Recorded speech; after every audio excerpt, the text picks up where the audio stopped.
thank you to the Ford Presidential Library for hosting me. I have to point out, I have been to the Ford Museum in Grand Rapids. This, of course, is the only one that split the museum and library, so I did have to get to this one.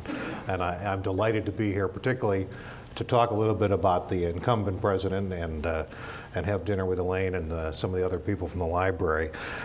She mentioned the judges in judging my contest entries commented on my inventiveness. I don't want you to think that I invented the news. I hope they think I was inventive in the way I presented it or analyzed it. I know a lot of people talk particularly about the media nowadays and the bias, all the bias in the media. So I'm not a columnist, I'm just a reporter, but I thought I'd explain to you up front a little bit about my biases so you know where I'm coming from. And I'll just lay it right on the table and tell you a little bit about what I think and how I think about some of these people. Just a few of the ones I cover. Hillary Clinton, I'll tell you what I think of her. On Take Your Kid to Work Day, when I took my son to the US Senate, she stopped and was nice to my son. She is a great American. Now I have to tell you, none of the other US senators stopped and talked to my son or the other 4 or 5 of us standing outside the Senate showing our sons and daughters around. She did. Once she did, all the rest of them did too.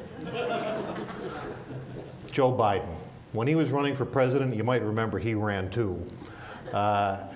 He was trying to get the media to talk to him. His press staff were very persistent, and none of us would interview Joe Biden. We were all talking to Barack Obama or Hillary Clinton or John Edwards.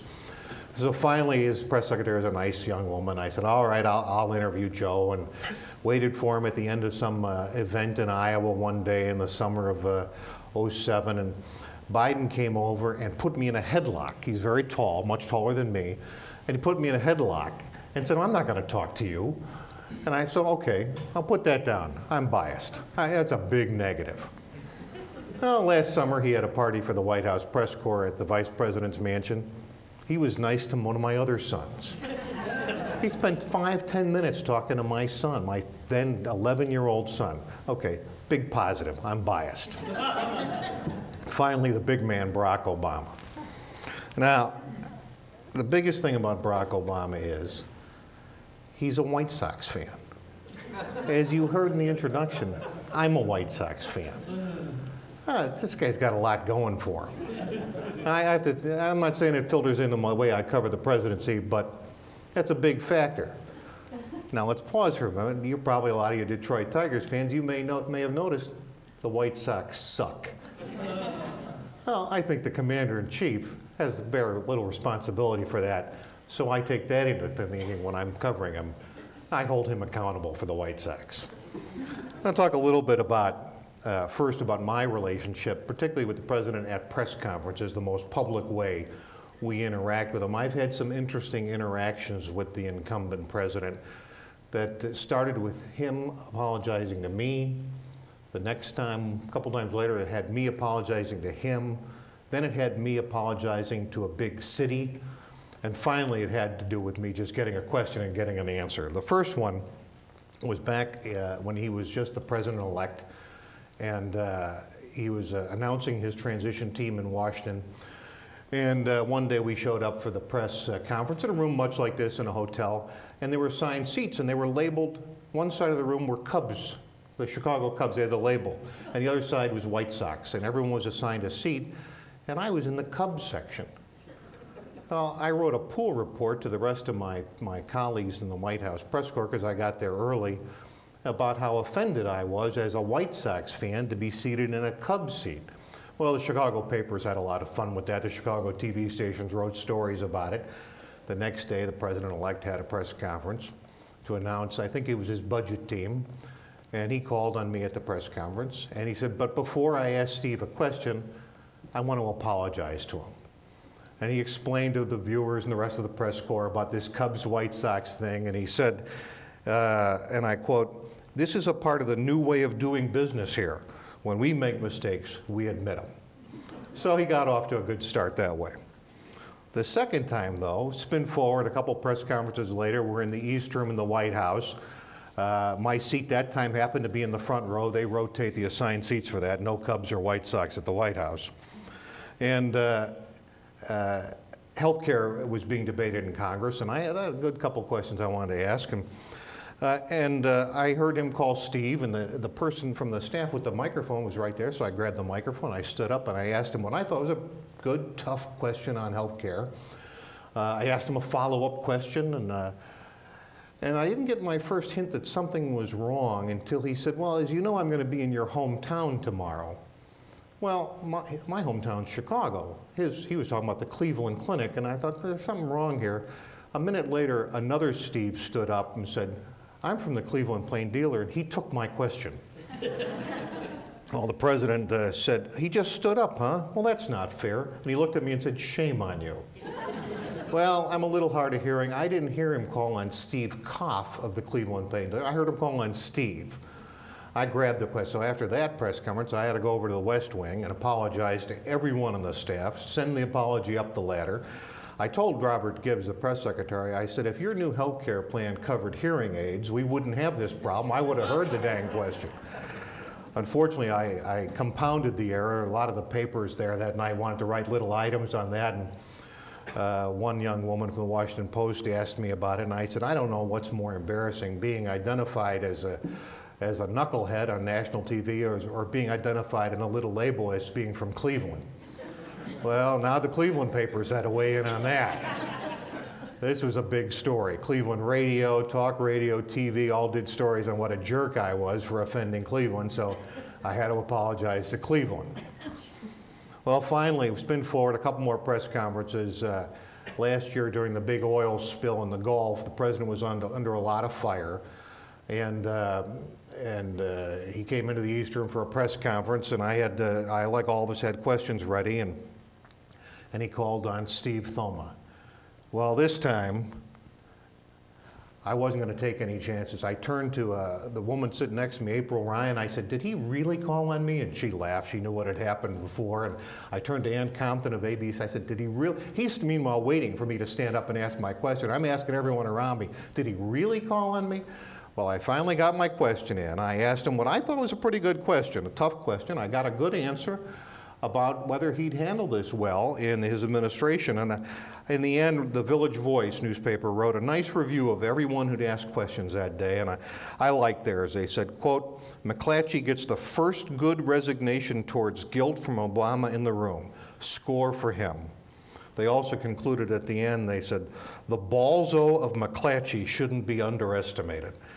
I'm not exactly sure what that means, but I'm taking it as a compliment. So that's been the gist of my experiences with the president at press conferences, the main chance we get as a press corps to question him.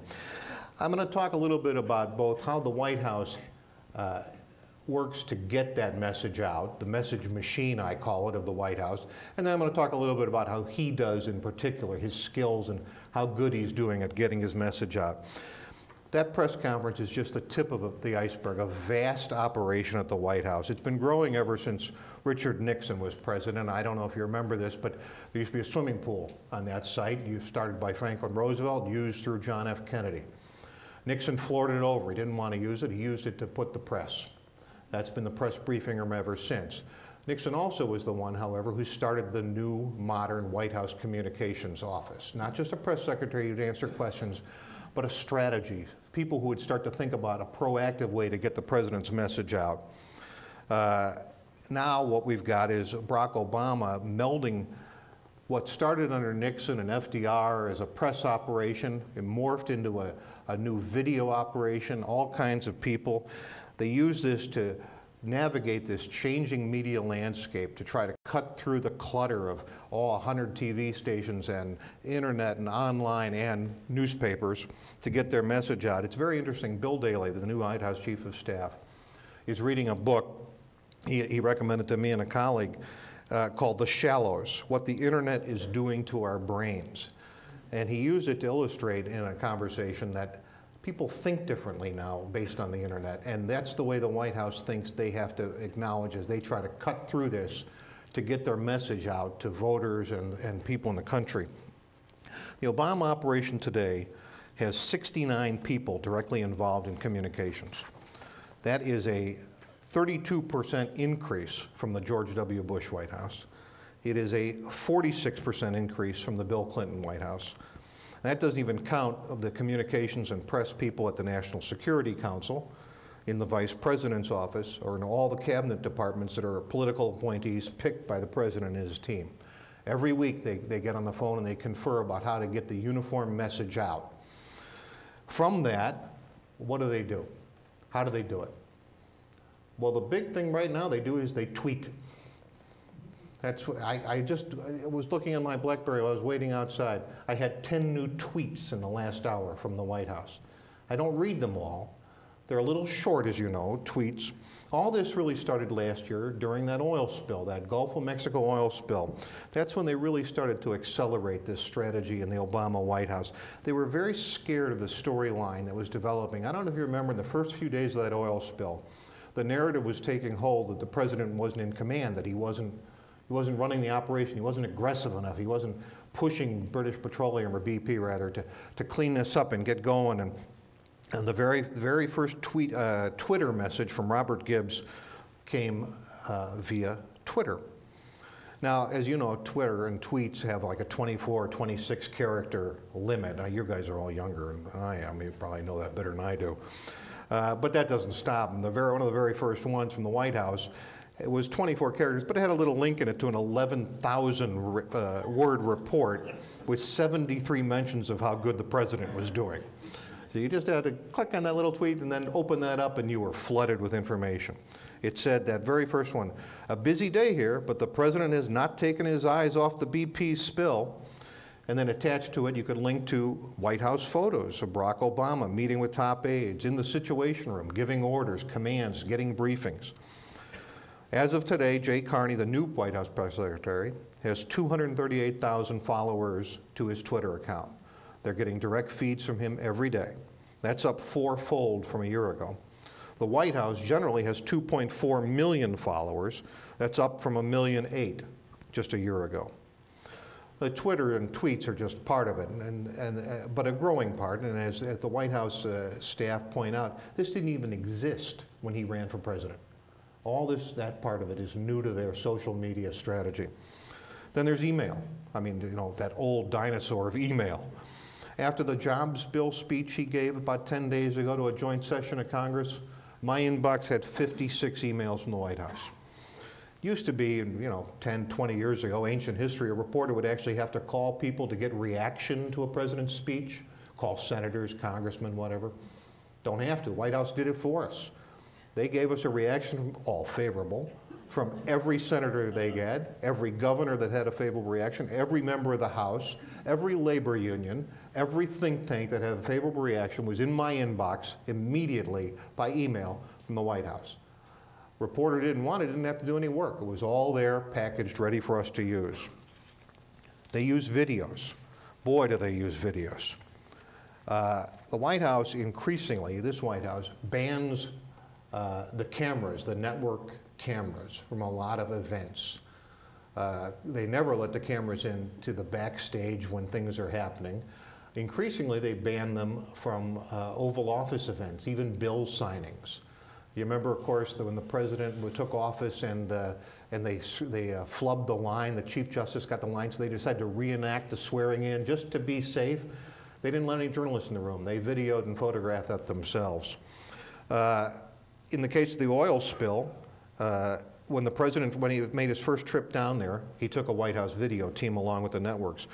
2 days later, by May 4th, whitehouse.gov, their own webpage, had their own video recap. Now, this is a video recap produced by the White House, not by journalists. So needless to say, it's all favorable. It's all makes him look good. By 2 days after that, it was rolling out the new version of its own video show, West Wing Week. I don't know if you've ever seen it. It's been out for a year. It comes out once a week. They put it out on web. It's very catchy. It's, quote, your guide to everything that's happening at 1600 Pennsylvania Avenue. About 6 minutes each week, a lot of backstage video, the kind of things you don't get from ABC or Fox. They don't have that access. It's the president behind stage before he gives a speech, joking with a world leader, in a meeting, giving orders, listening and talking to people. Very, very flashy, very well packaged, and very favorable. It's 100% favorable. And then there's photos. Again, this White House increasingly is banning photographers from events, but letting their own photographers in, their own growing staff of photographers. For instance, again, back to the oil leak, when they were very concerned about losing control of this story, one of the very first pictures they sent out was a picture of the president getting briefed. They distribute these by tweet, by attachments to these Twitter feeds, by Flickr, whitehouse.gov, by email. Now these pictures are taken by people, Pete Souza, I don't know if you've heard his name, he's the official White House photographer. Chuck Kennedy, who's a former colleague of mine, worked for McClatchy and Knight Ridder before that. These are terrific photographers, they're former journalists, but they're not journalists. And they don't pick what pictures get sent out. They take a lot, but the press office picks it. And they pick these pictures for a purpose, which is to make the president look good, to communicate his message. There's no critical judgment in there. For instance, this is a Pete Souza photograph about a year and a half ago of the president editing a text of a major speech. This picture was released by the White House and was seized upon. A number of blogs wrote about how this made the president look, that he was doing all this personal editing, very hands-on, that this was a brilliant man, and it was obviously he was very detail-oriented. The problem with it is we don't know what the other pictures were on the reel. We don't know what's just off camera. We don't actually know that the president wrote that stuff. The White House told us that. There was no journalist in the room, no photojournalist, no reporter, no critical eye challenging any of that. As a journalist, I have a problem with that. Here's a classic case. Back after Ronald Reagan was shot in 1981, the White House photographer took this photograph, which was released by the White House with great fanfare, because they wanted to show the country and the world the president was not as badly injured and was in great shape. This photo was edited or cropped by the White House to crop out the IV tubes and the big IV bottles, which are just off frame. It's been written about because there wasn't a journalist in the room. Now they just did it again, and I'm sorry, they didn't do that again. They didn't. We don't know what they did. The president last month was on vacation in Martha's Vineyard. At the same time, there was a hurricane bearing down on the East Coast, particularly on the East Coast where I live. It was a big story, and there were a lot of questions about what the president was doing. Clearly he was talking to people every day in the mornings about hurricane preparedness and what the government was doing. But in the afternoons, he was playing golf, and they were very concerned about that. They were so concerned one day, he saw that there was a photographer from the Boston Globe staking out the golf course. On Martha's Vineyard, he has to play courses where the media have access, unlike in Washington where he can go to Andrews Air Force Base or Fort Belvoir where the military have control and there's no media anywhere near there. Anyway, he sees his camera. He skipped the entire hole so he wouldn't go anywhere near the photographer. Instead, the White House released its photo of the day. They didn't want a photo of him golfing. They released a photo of him that morning talking with an aide about hurricane preparedness. They released their own photo of him on the phone talking to FEMA. I think it might have been FEMA or another hurricane preparedness, briefing, telling people what to do, anything but putting on his golf shoes. You don't see anything in these shots. You don't see golf clubs in the background. You don't see the cart waiting to take him for a round of golf. A photojournalist in the room might have taken a different or broader view. It might have taken the same shot. But that's one of the ways I think they manage the message.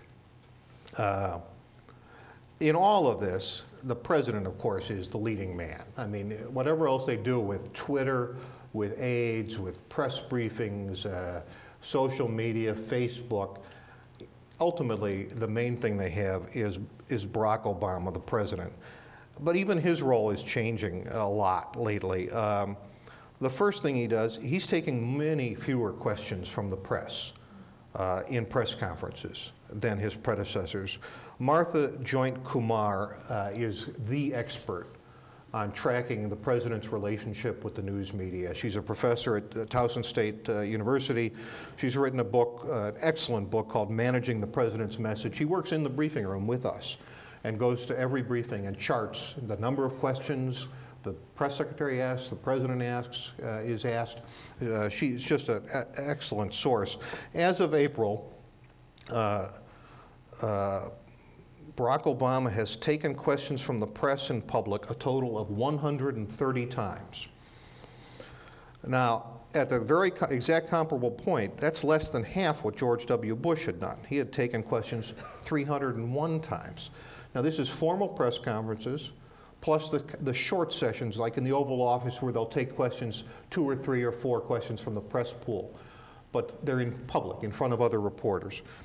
It's just a quarter of the total of Bill Clinton at this stage of his presidency, who, no surprise, Bill Clinton loved to talk. Interestingly, it rivals Ronald Reagan. Very similar, 130, 118. And Ronald Reagan's low total was when he was ducking Sam Donaldson by walking out to the helicopter all the time like this. That 118 doesn't count him not hearing Sam Donaldson yelling out a question. One thing Barack Obama does like is he likes interviews with the news media, with some members of the news media. That's one of the ways they get their message out. He has so far, through April, according to Martha's calculations, given 306 interviews. Now that's a lot more than George W. Bush, who didn't like the news media particularly much. It's more than any of the recent presidents. Interestingly, it's the first time a president has done a majority of his interviews to television as opposed to print or other sources. One of the reasons people speculate why Barack Obama likes interviews more than press conferences or open questions is it's more controlled, it's more conversational, it's one-on-one. He can go on longer. He also can pick a single outlet, the TV networks, for example. I could speculate maybe they also like to reward friends, punish enemies. Not sure that happens. Some people think it does. At one point in his first year, 20%, 1 out of 5 of all of his newspaper interviews went to one newspaper, and everyone else had to compete for the rest. And then finally, there are speeches where he stands on a stage and delivers speeches and formal remarks. On that, he's pretty much standard, fitting the modern standard, very similar. 1,105 so far through April, very comparable to George W. Bush, Bill Clinton. Interestingly, though, that modern standard is almost twice what Ronald Reagan did, and people thought Ronald Reagan was a great communicator. He just spoke a lot less. So how great is Barack Obama? Is he a great communicator? I look at one recent study. Over the summer, if you recall, they fought in Washington for about 4 weeks over raising the debt ceiling. It was a very engaged fight. And Barack Obama spoke a lot. July 11th, he came out and had a press conference, and he talked about the need to raise taxes. Millionaires and billionaires can afford to pay a little bit more, he said. 4 days later, he had another press conference. Now, this is unusual because, as you know, remember, he doesn't have a lot of them. 4 days later, he's another one. He says, we need to raise revenues, millionaires and billionaires. 4 days after that, he came out to the White House briefing room and said, we've got to have additional revenue. 3 days after that, July 22nd, he went to Maryland in the town hall and said, we can't do this with spending cuts alone. We need more revenues. The same day, he came back to the White House, went in the briefing room and said, if you don't have additional revenues, you're going to do this all on the backs of the poor. 3 days after that, he spoke to the nation from the East Room and said, how can we slash funding for education before we ask people like me to give up tax breaks? So that's 1, 2, 3, 4, 5, 6 times in about 2 weeks he came out. July 29th, he finally goes out and gives a status report. It's the first time in all these appearances he did not mention taxes. Well, what was the impact of all these appearances? According to Gallup, the president's approval on the economy dropped 11 points between May and August. According to Gallup, the president's approval on the deficit dropped 8 points during that time period. He didn't move the numbers, they actually moved against him. Finally, 2 days later, he announced the deal with Congress, and there were no revenues. He didn't get what he wanted. So what happened? Barack Obama can be a great communicator. Well, we've seen it. I mean, he came to our attention in 2004 with an inspiring, soaring rhetoric, a speech rather, at the Democratic National Convention. In the fall of 2007, when he was really struggling to overtake Hillary in the Democratic primaries, he gave a speech to the Iowa Democratic Party in Des Moines that just brought them out of their seats and really started to push him ahead for the first time. In March of 2008, in the primaries, again locked in battle with Hillary, he got caught in that mess with his preacher, Jeremiah Wright. He gave a speech on race in Pennsylvania that helped save his campaign. And I think last fall, or last winter, in the memorial service in Arizona after Gabrielle Giffords was shot, I thought his speech stirred people. But those are exceptions, and they've been very few since he took office. His inaugural address, when he had 2 million people on the Mall, people I would argue were ready to march into Congress and demand enactment of legislation, ready to do his bidding. I challenge anyone to remember a single line from that speech. It did not have any of FDR, 1933, the only thing we have to fear is fear itself. It had none of John F. Kennedy's ask not what your country can do, call to service. It was deliberate and cautious. He is a very deliberate speaker, cautious even. He speaks slowly. He pauses often in mid-sentence as though he's searching for the exact right word.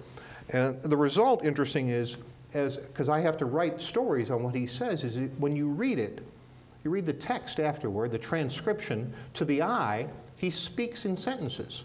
Not many of us do. He not only speaks in sentences, he speaks in paragraphs.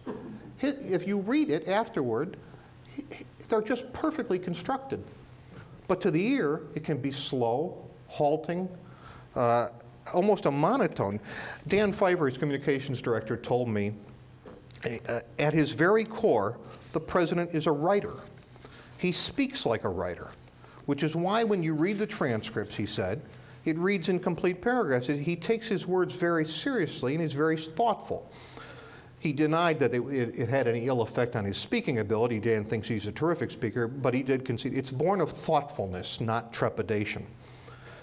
At that critical Iowa dinner in 2007, when he was struggling against Hillary early, he found out he would not have a teleprompter at this big gathering of very influential Democrats. And he told aides he would memorize it, his speech, quote, so it's crisp and delivered powerfully. I need to step it up.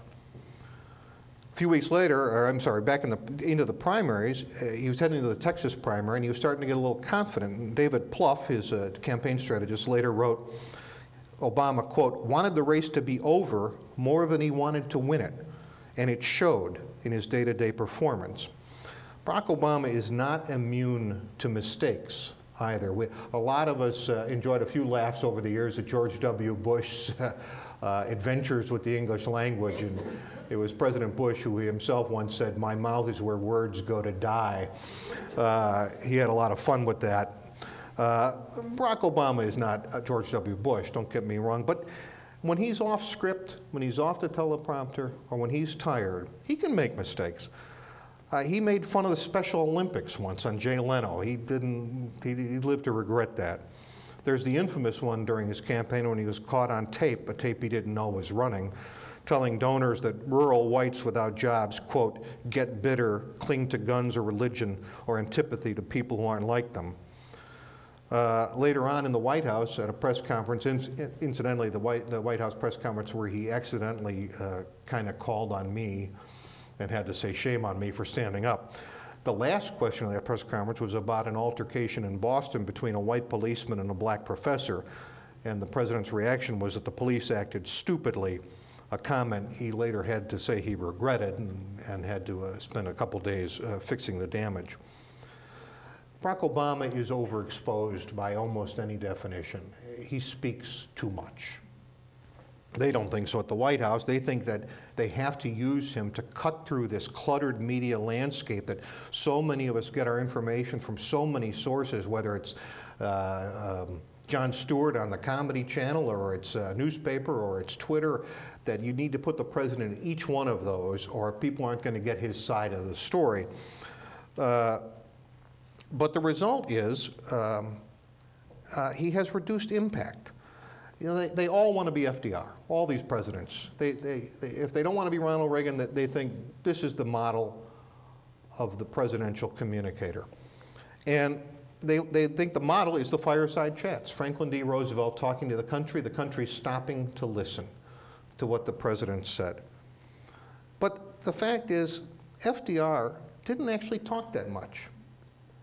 FDR had just 30 fireside chats. He never had more than 4 in a single year. Several years, he only had 1. In 1942, one of his closest supporters really liked one of them, thought this was the ticket, man. He was just getting the country rallied for war, and wrote to him and said, you need to do more of these. FDR wrote him, quote, sometimes I wish I could carry out your thought of more frequent talking, but the one thing I dread is that my talk should be so frequent as to lose their effectiveness. I think we should avoid too much personal leadership. Finally, I talked to a public relations expert in New York who counsels CEOs, corporate CEOs, does not do any political work, and we talked about Barack Obama and the notion that giving more speeches will move the numbers. And he said the problem is they confuse a silver tongue with a silver bullet. They won the presidency, I'm paraphrasing now, and so they think they can win all these arguments, but they're not winning them.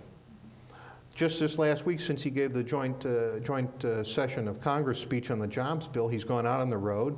He has said by one account, I think on Politico this morning, that he said the phrase, pass the bill, I think 18 times.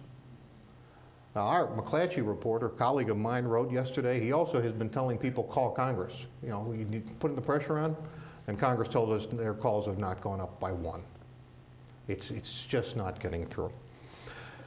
That's kind of my summary. I say all that with the acknowledgement he's still a much better communicator than I am. I'd be happy to take any questions you have. It's a pleasure to have you with us, and I just wish everyone would give you a nice round of applause first. Well, thank you. Yeah, and the only question that I have is that why was it, do you think, that in terms of the White House message machine, that when there clearly were no weapons of mass destruction in Iraq and Saddam Hussein, why was it that Saddam Hussein, I mean, it was being almost obsessively, I guess, forced by the president to say to the American people that Saddam Hussein there's a direct link between Saddam Hussein and the war on terror and 9/11. And clearly, after George Bush left office, there was no link between them at all. So why do you think that White House message machine, or why do you think that message came across as it did? And you can see how it affected, you know, the rest of history. So can you talk a little bit about the White House message machine and George Bush assertion that Saddam Hussein did have weapons of mass destruction? Thanks. I'd be delighted to. My quick take, and believe me, all of my colleagues back in our Washington office will thank you for that question, because there was one news organization that didn't follow the White House message on that, and it was my colleagues at then Knight Ridder who reported skeptically about the White House claim of weapons of mass destruction. Not me, but my colleagues. And they did that by not taking the news from the White House. One of the advantages or disadvantages of being a news organization like a chain of newspapers from outside New York and Washington, which is what I write for newspapers in Miami and Anchorage and Kansas City and Fort Worth, White House tends not to care about us. They tend to want to talk to people in New York. So they leak those stories or give those stories to papers in New York or Washington, and they run them, that Saddam has weapons of mass destruction. We talk to generals and colonels and majors and sergeants and CIA analysts around the country or outside of Washington, and sometimes come up with a different story. I disagree with your summation, though, that it wasn't known that he didn't have weapons of mass destruction until after he left office. I think it was pretty widely known by '04. Anything else? When the president is at a news conference with so many correspondents attending, how does he decide who to call on and you know, what questions? Well, first of all, who to call on, and over a number of these press conferences, how does he decide whether he's called on people equitably? You know, when you know that some people have gotten a question answered once in a while or not? It's a great question. It's an interesting mechanic. You know, it's changed in the last couple presidents. Up till Ronald Reagan, they would actually come in and just point at people who were raising their hands. I remember in the Reagan White House, a lot of reporters read that Nancy Reagan liked red, so a lot of reporters started wearing red, thinking it would get the president's eye and he'd call on them. And then over time, we got to this scripted arrangement. It started with the Clinton White House. Bush did it. People would raise their hands. They'd call on people, but the reality is they had a list by then. Ari Fleischer in the Bush White House has said, you know, Obama doesn't even have the pretense of people raising their hand, but Bush started that too. How they do it is, first of all, they call on the Associated Press first by tradition. The senior wire service reporter gets called on first. They take an average now of about 13 questions a press conference. They usually try to call on several of the networks, the TV networks, because that's their biggest audience. And then they rotate. Some of it is who the press secretary may think has been overlooked for a while. Some reporters lobby. Some reporters email and ask, you know, you haven't called on me in a long time, please call on me. There are various efforts that go into that. I think sometimes it's based on subject. I know in May of 2010, the press conference, I asked him I thought a very good question about the oil spill, and more importantly, I think I got a good answer. I'd been asking a lot of oil spill questions around the White House, so I think that put me on the radar that when they were going to talk oil spill, they wanted to call on me. We were particularly interested because we have a lot of papers along the Gulf Coast. So sometimes it's subject matter, and sometimes it's internal politics. They do rotate. I wish they'd just call on more people. I went back recently and watched the John F. Kennedy press conference, and it was remarkably different, largely because he gave shorter answers, sometimes 10 words. And so he jumped around a lot. I mean, 20, 30 people got questions in. I'll just add, you didn't ask this, but one more point. It's interesting how we sit there. Nobody knows in advance how you're going to get called on most of the time. So you have to have more than one question ready, because if you have only one question, the reporter before you might ask it. Then the president may call on you and you look like an idiot if you just say, how you doing? So most of us will have 6 to 8 questions, and then as every other reporter's going before you, you've got to cross them off and reorder what you're going to ask. So if you hear flipping a paper, it's because we're all thinking about what will we ask if we get called on. Occasionally the press secretary will email you in advance and say, you may be called on today. I had one recently. I was on the road on a campaign trip covering the Republican campaign, and we got an email asking, will you or your partner be in the seat today? So I have a new partner, and I messaged her. I said, by the way, that means you're going to get called on. So I think she added a few more questions to her Rolodex, because you don't know if you're going to get called on first or last. Next, please. You started your talk about media bias in a rather lighthearted way. Could I ask you, in a more serious vein, your comments on either actual or perceived media bias, and could you be any more specific about various networks? Yeah, I'm not sure I'm comfortable talking about my competitors. I can certainly talk about myself, but well, what the heck? Yeah, of course there's bias in the media. That'd be silly to deny it. I mean, everyone has a point of view. Even if you write a story 100% objective and it simply says the president said X and the other party said Y in response, what story you pick to write betrays a bias. You may be interested in Iraq or the Middle East peace process and not as interested in tax policy. That's a bias. We only can write so many stories a day. But I mean, I think there is a bias.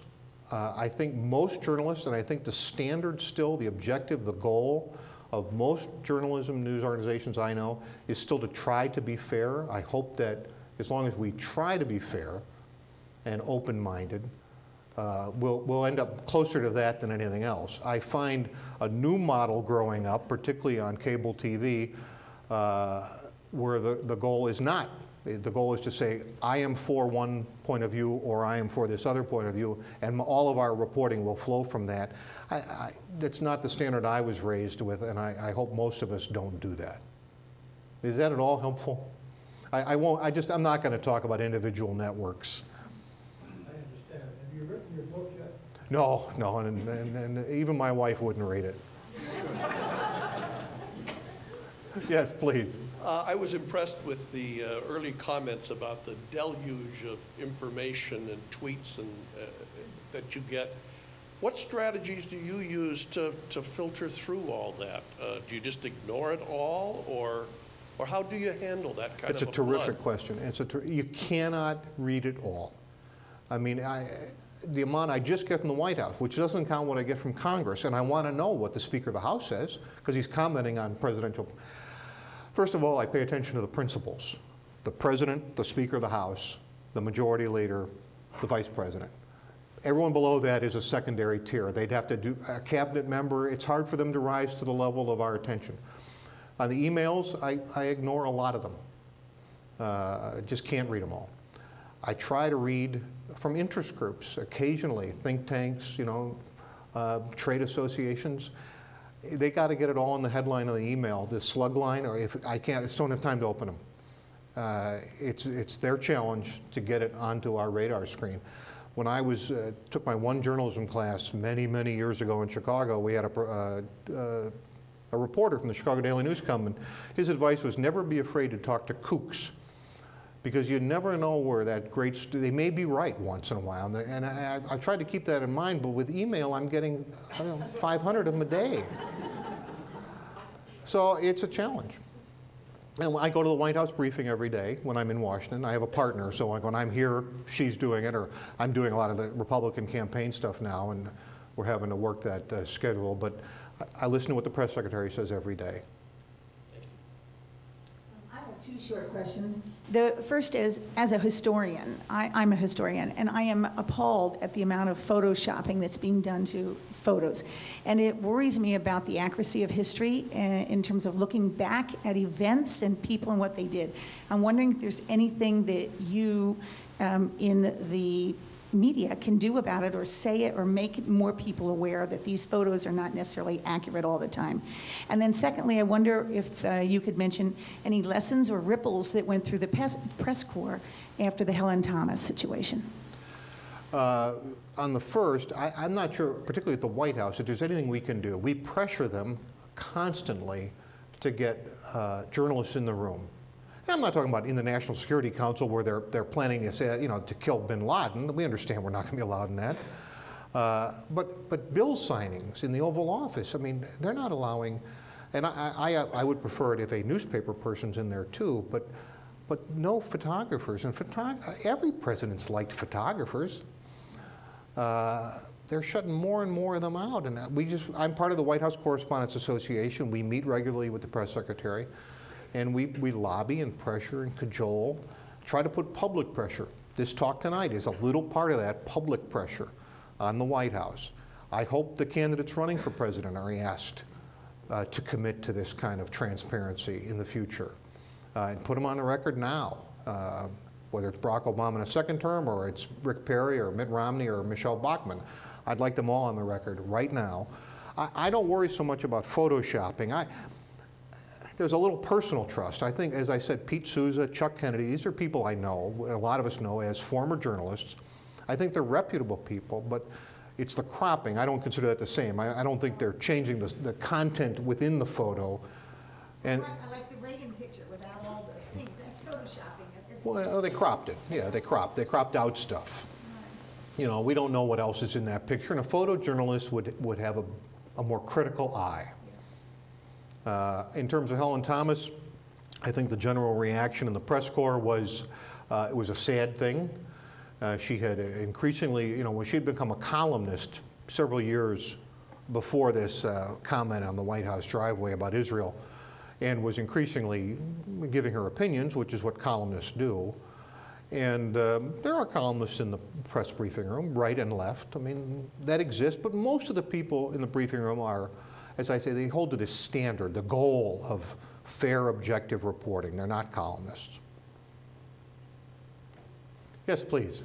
Well, this may be a reiteration of a previous question, but I'm going to ask it anyhow. You've described a press office that's putting forth a very strongly censored message on the president, showing the presidency and the president in a very positive light. And that was true of the previous presidency also. So what I want to know is, what do you do personally to get at the truth of the message, or what's behind the message, or beside the message the White House is putting out? I'm sorry, what do I do personally to get to the truth? Yeah, the whole story. I work hard. We all do.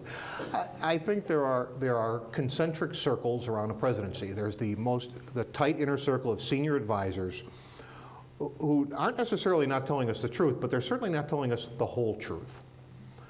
Then there's a broader circle of people they interact with, and that can be cabinet members, members of Congress they've negotiated with, people who were in the room with the president or vice president. We have to interview them. As we found during this debt wrestling match over the summer, often the White House came out and said, here's exactly what happened, and then we'd go to talk to John Boehner and he'd say, well, no, that's not what happened. We said something very different. So you got to reconcile. Sometimes they're irreconcilable because we weren't in the room. Then there's third layers where people they talk to. I think we have to talk to all of those people about big decisions in the presidency.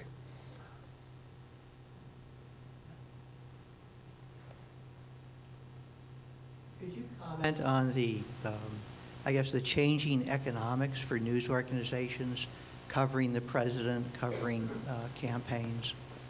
I'd be happy. It actually goes a little bit to the previous question about what do we do to get to the truth. We have less money to cover the presidency than we used to. Newspapers, it's no surprise, don't sell as many newspapers as we used to, and we don't have as many department stores buying ads or car dealers buying ads. I urge you all, buy a couple 100,000 copies of the paper tomorrow. Open a department store, buy some ads. It would help the country. But short of that, we have less money to travel with the president. But it's not just us. The networks, the TV networks, have less money to travel with the president. We can't afford, we pay our expenses when we travel with the president. We charter a plane. We can't do it as much as we used to. We don't do it anywhere near as much as we did when I covered Bill Clinton, when we had a charter plane on every trip. So we're not always there to talk with the people who he's talked to. We can always see what the president says. It's on TV. It's on whitehouse.gov. If I didn't make myself clear, they will tell us what he said. They will stream it live. They'll send us Flickr photos. They'll send us video. They'll send us transcript. But to talk to the people he talked to, we have to go. We have less money to do that. So it's a challenge. One of the other things that's changing, and I talked a little bit about this at the luncheon in Washington, the National Press Club luncheon, where they handed out the Ford Presidential Foundation Awards. The effect of the internet on journalism is changing journalism. A lot of people are writing shorter. They're writing blogs. They're writing 2 paragraphs instead of 2,000 words. They're writing a tweet of 24 characters instead of a sentence. There's a rush to be first, just to get a little tidbit out there. And there's not as much time, resources, or readers for longer, thoughtful analysis of the presidency. I think it's great the Ford Library, the Ford Presidential Foundation, chooses to honor work that tends to dig a little deeper and look at these things in a little more depth. But there is less of that today than there used to be. Anyone else? Thank you for coming to Ann Arbor and sharing your views on Washington. Thank you for having I me. had the pleasure many, many years ago when I was working for WUOM of attending one of John Kennedy's private briefings for selected people who were invited to Washington, educational radio broadcasters and so forth. It was a very interesting experience to see how those are staged and how effective he was as a communicator. That's my personal interest there. But my question to you is about polls. How big a pool of people are polling? I'm sorry, I couldn't hear The polls we read about, the president's approval rate and all these other polls we read about so often, Right.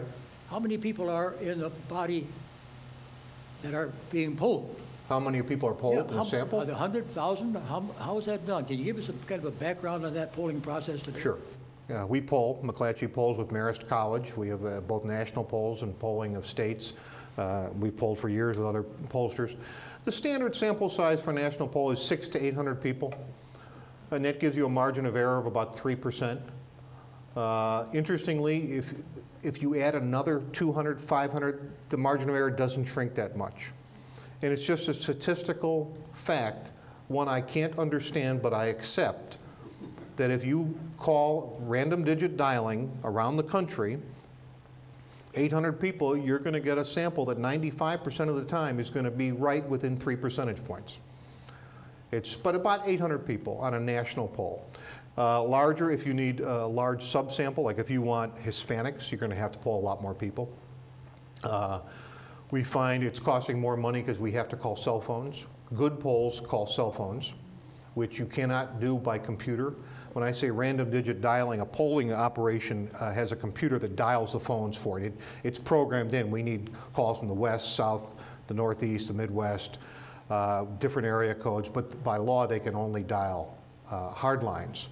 To dial a cell phone, you need someone to actually dial it, and so it's much more labor intensive and expensive. But young people particularly use only cell phones, and young people skew a little differently politically than older people. So we poll cell phones. Good polls will look at this when you read a poll and see if they call cell phones. Those who don't tend to skew a little more Republican. Anything else?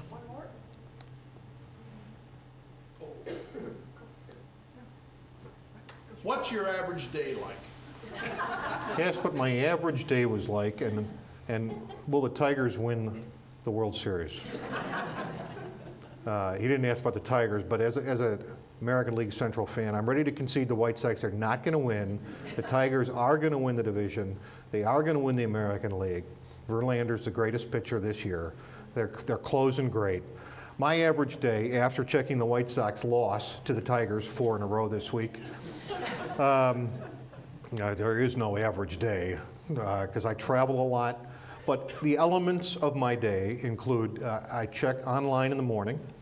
I check the BlackBerry first thing for emails, and I don't check the tweets as much as I should. But I check emails from the White House, from colleagues, 6, 7 in the morning. I have to check the schedule. If I have the duty with my partner to cover the White House that day, I have to be at the briefing, because that's every day that the president's in town. The White House press secretary briefs. Any event the president's doing in Washington public, I will go to. I like to lay eyes on him. Even though his words are available in a multitude of ways, I'd still like to see him every time I can. And then I spend time on the phone.